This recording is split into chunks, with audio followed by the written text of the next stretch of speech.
Congratulations, Maria. We're here at the complete entrance of A River is Not a River.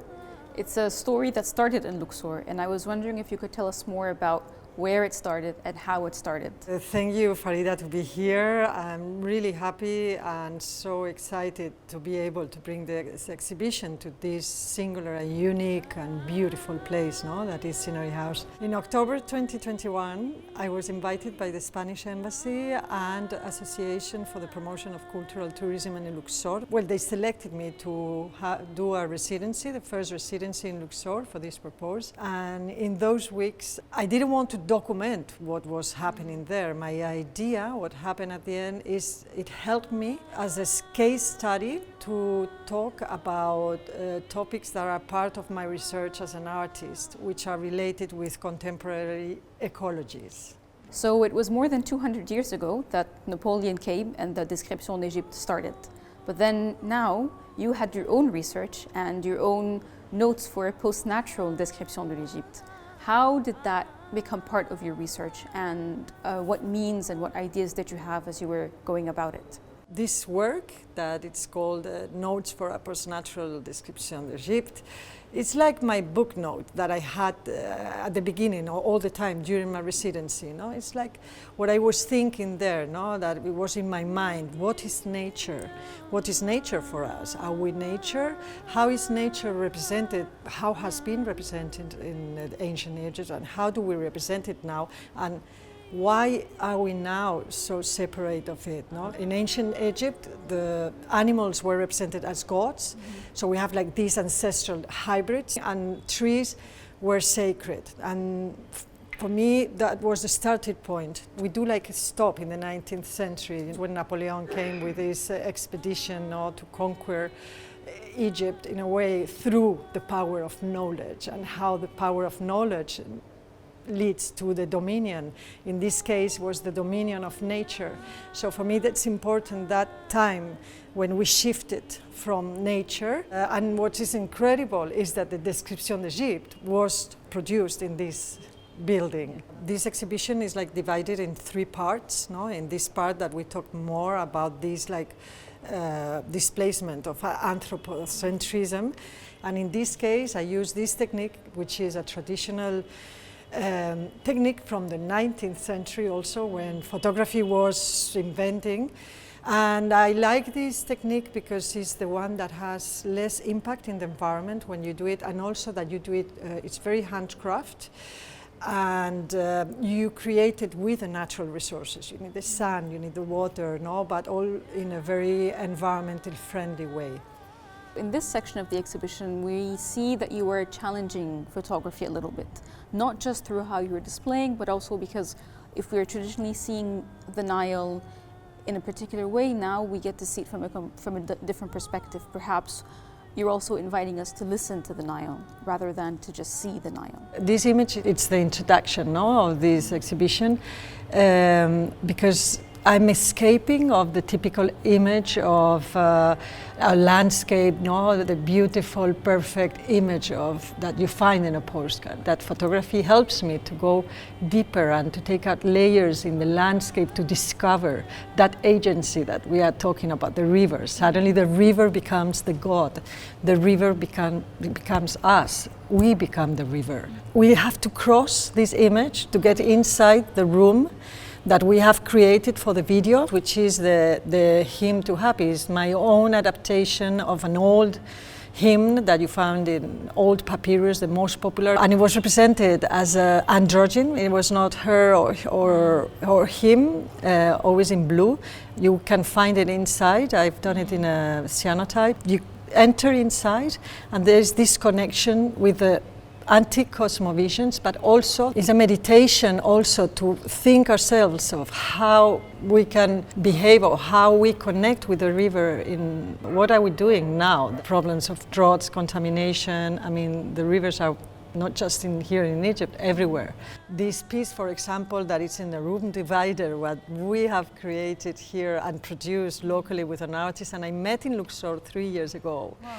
Yeah, and that's been, thank you to Mari, that he localized this, and I did the design from Spain, and we have made it to do a support for this piece. In here, what I'm talking is this relationship between woman and nature. Like ecofeminism. Exactly, that's what ecofeminism is, and says that in this period where the power of knowledge was used to dominate nature and also women, it's like the basis for the ecological problems we have today.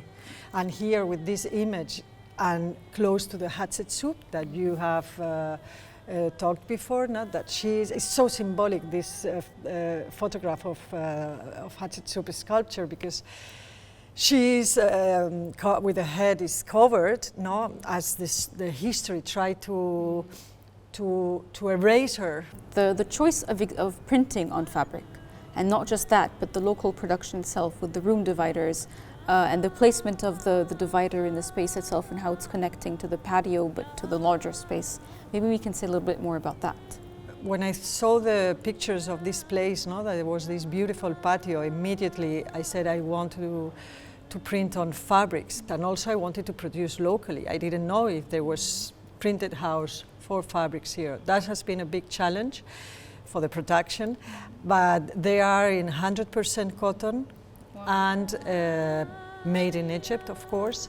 So I want to go back to the Description d'Egypte that we mentioned at the beginning. There is another reference to it in the display case, and I wonder now if we can discuss the relevance of the Description d'Egypte in light of your attempt to displace the scientific discourse and bring us back to something different, something that also highlights the impact of anthropocentrism. In this case, I think after the Description d'Egypte, they started to grow huge interest, what they call the Orientalism, an interest of the exotic, and started to have the demands for antiquities and objects belonging to those periods, like for example the mummy that we have, that even Napoleon, it is said that he brought a head of a mummy as a gift to his wife. When we think in extractivism, we think more in oil drilling and gold mining, but this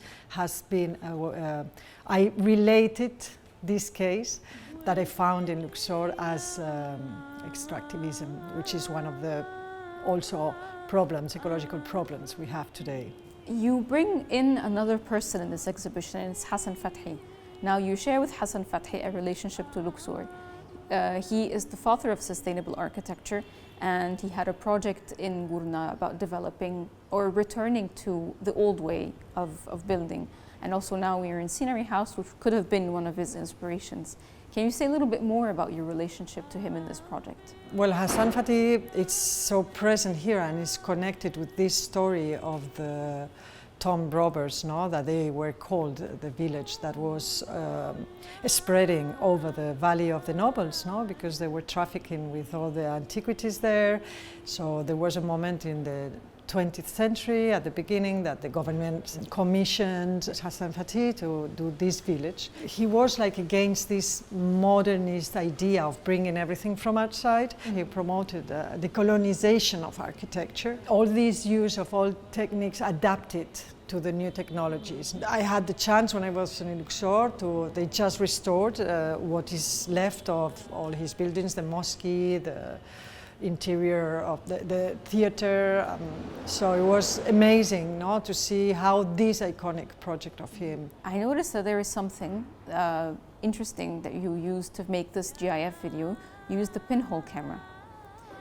And you're a photographer, but you made your own camera. And I was wondering what that gesture means for what you think this exhibition is actually about. So I made this piece of work, which is now a gift, but it's done of frames from a film done with a pinhole camera that I made photographing the Valley of the Artisans. So there it's to talk about the impact of the climate change in the old buildings. That is part of the Egyptian cultural heritage, but the world's cultural heritage in general is threatened, but also how we depend on that, how that is going to affect in the future. There is like a reivindication also to the traditional knowledge. What is made with handcraft. This exhibition is all made by hands. That's why in this exhibition, at the end, the idea that everything is connected, which is the principle of the ecology philosophy.